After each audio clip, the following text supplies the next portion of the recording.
Baik, selamat malam Bapak Ibu, Saudara-saudari yang dikasihi oleh Tuhan. Selamat bertemu kembali dalam pembelajaran firman Tuhan kita, dalam pendalaman Alkitab kita yang masih dalam sesi berseri. Dan malam hari ini, dikarenakan di Kota Depok sedang diguyur hujan yang cukup lebat, sehingga pendalaman Alkitab secara offline mau tidak mau harus ditiadakan. Tapi pendalaman Alkitab secara online tetap berlangsung, berjalan sebagaimana mestinya. Dan saya harap Bapak Ibu semuanya, jemaat GB Depok secara khusus yang menyaksikan pendalaman Alkitab ini secara online, Anda selalu dalam kondisi yang sehat, Anda selalu dalam pimpinan dan penyertaan Tuhan Yesus Kristus. Dan pada malam hari ini kita kembali akan membahas topik yang sudah kita bahas secara berseri dari beberapa minggu yang lalu, dan malam hari ini kita akan mempelajari tentang 7 mujizat atau tanda Tuhan Yesus Kristus yang dicatat di dalam Injil Yohanes, atau 7 mujizat Yesus di dalam Injil Yohanes bagian yang kelima, atau mujizat yang kelima yang dicatat oleh Tuhan Yesus oleh Rasul Yohanes di dalam Injilnya. Yang sekali lagi saya mau ingatkan kepada kita bahwa ketujuh mujizat ini adalah upaya Rasul Yohanes untuk meyakinkan para pembaca dari suratnya, dari Injilnya, dan sekaligus untuk membuktikan bahwa Yesus adalah Tuhan.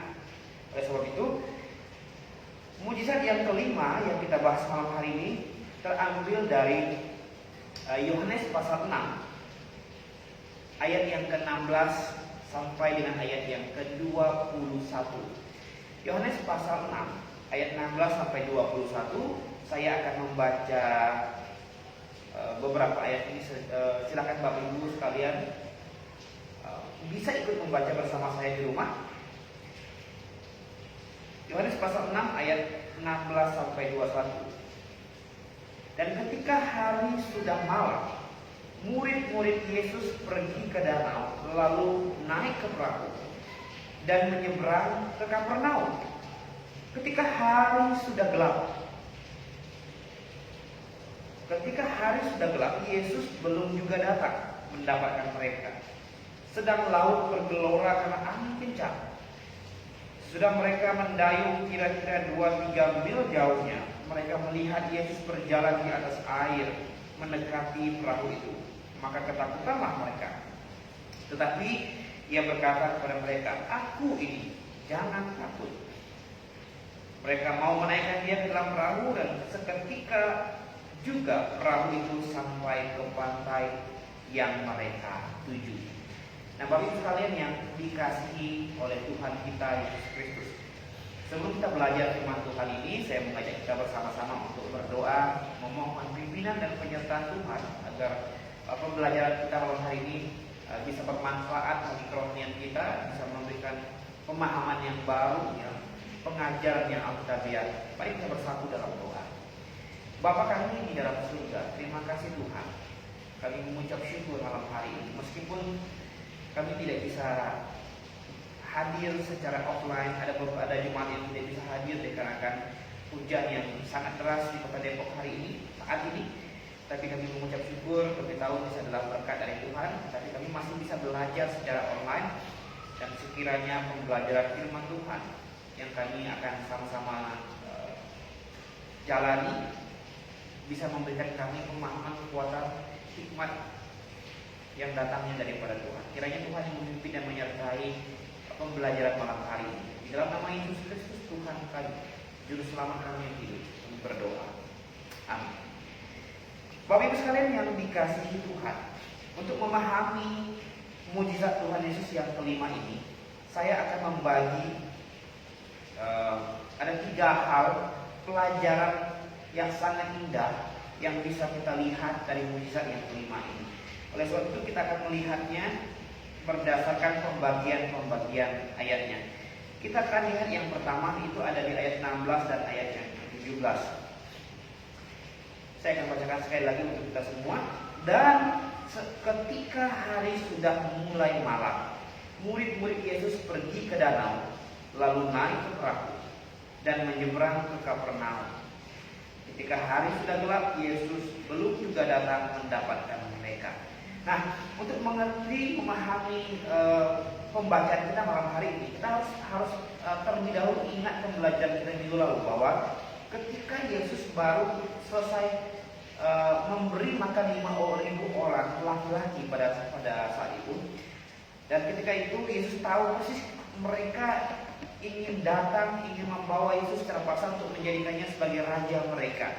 Dan oleh karena itu di pasal 6 ayat yang ke-15, ya, karena Yesus tahu bahwa mereka hendak datang dan hendak membawa dia dengan paksa untuk menjadikan dia raja, ia menyingkir pula ke gunung seorang diri. Nah, ketika peristiwa mujizat yang keempat itu selesai, maka Yesus langsung pergi ke atas gunung, yang menyendiri seorang diri tanpa disertai oleh para murid-muridnya.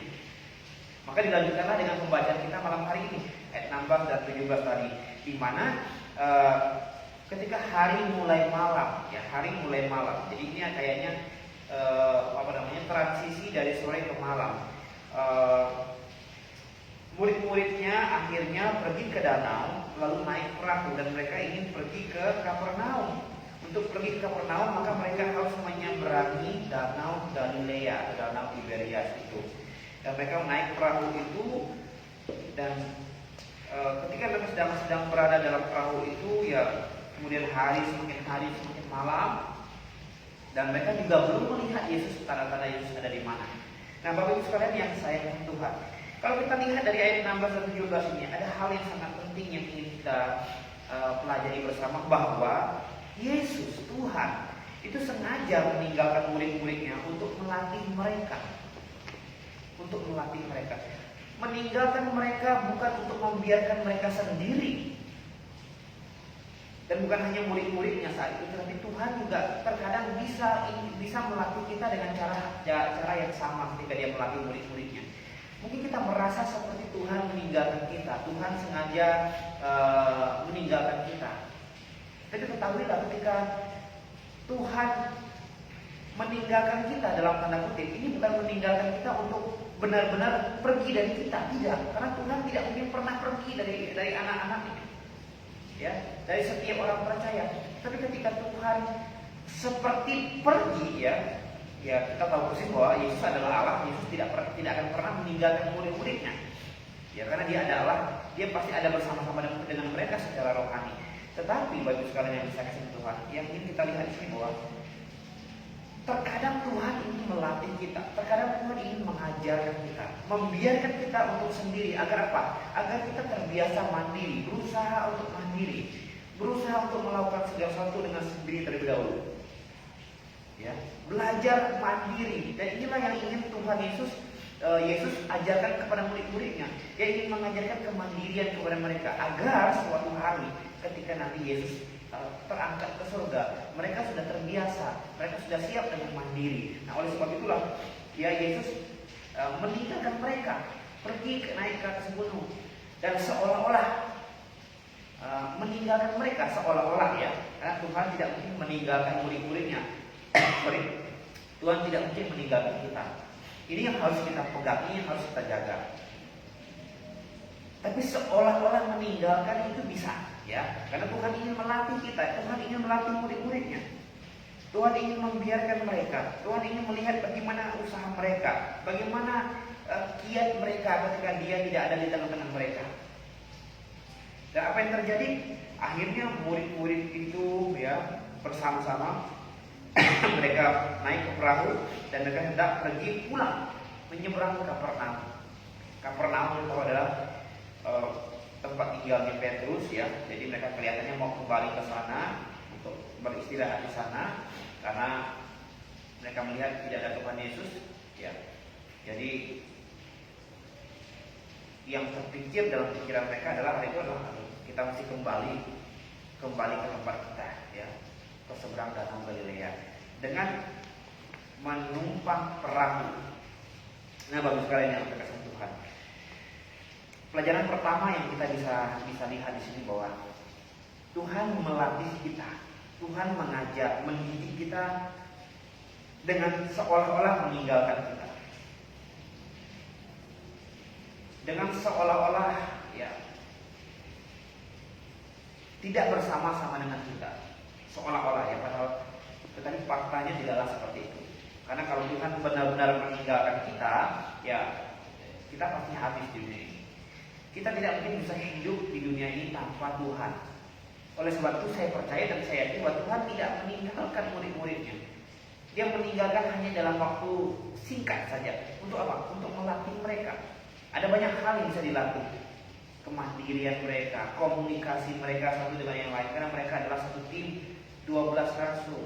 Ya. Ketika mereka dibiarkan sendiri, mereka akhirnya akan berusaha untuk mencari jalan keluar bersama-sama, menanggung hal itu bersama-sama, mencari solusinya. Nah, inilah yang Tuhan Yesus ajarkan kepada mereka. Karena satu hari ada satu ketika ada masanya di mana Tuhan Yesus akan pergi meninggalkan mereka. Dan disitulah Tuhan ingin, Yesus ingin mereka benar-benar siap, mereka benar-benar kuat, mereka benar-benar mantap secara mental. Ini yang sedang Tuhan Yesus ajarkan kepada murid-muridnya hari ini. Nah, Bapak Ibu sekalian yang dikasihi Tuhan, begitu juga dengan kita sebagai orang percaya hari ini. Tuhan kerap kali melatih kita. Ketika kita berdoa kepada Tuhan dan Tuhan tidak langsung jawab, ada kala Tuhan melatih kesabaran. Tuhan juga ingin melatih komunikasi kita dengan Tuhan seperti apa. Tuhan ingin apakah ada usaha kita yang lebih kuat lagi ketika kita berdoa. Ketika belum dijawab, apakah kita langsung berhenti atau kita masih terus berdoa, Tuhan, tolong, dan sebagainya. Dan ketika Tuhan seolah-olah meninggalkan mereka, disinilah kita melihat bahwa tidak ada manusia yang bisa hidup tanpa Tuhan. Begitu juga dengan murid-muridnya. Begitu juga dengan kita hari ini. Kita merasa tidak aman. Kita merasa was-was. Kita merasa ketakutan. Ada rasa insecure dalam hati kita ketika kita, kenapa Tuhan tidak jawab doa saya? Kenapa Tuhan tidak memberikan jawaban atas permasalahan saya? Tetapi ketahuilah bahwa sekali lagi bahwa Tuhan tidak pernah meninggalkan kita. Sama seperti Dia tidak pernah meninggalkan murid-muridnya hari ini. Tuhan ingin melatih, percaya Tuhan ingin melatih kita. Melatih kita dalam segala hal. Agar setiap orang percaya hari ini benar-benar kuat, benar-benar siap, memiliki mental yang kuat menghadapi berbagai macam hal. Dan Tuhan ingin melihat hal itu. Tuhan ingin setiap orang percaya memiliki mental baja, tidak mudah cengeng, kuat menanggung segala sesuatu, sabar menanggung segala sesuatu, dan tentunya terus berharap dan mengandalkan Tuhan. Ini hal yang penting. Hanya masalahnya banyak orang tidak mau mengandalkan Tuhan. Apalagi ketika dia berada dalam posisi yang sangat baik biasanya, dia lupa dengan Tuhan. Padahal Tuhan selalu besertanya. Tuhan tidak pernah meninggalkan. Tetapi dia berusaha untuk meninggalkan Tuhan, melupakan Tuhan. Dikarenakan mungkin hari ini dia ada dalam posisi yang baik. Nah, terkadang ketika dia ada dalam posisi yang sulit, disitulah dia mulai mencari Tuhan. Ini agak lucu. Ketika senang kita lupa Tuhan, ketika sulit kita cari Tuhan. Padahal di dalam segala kondisi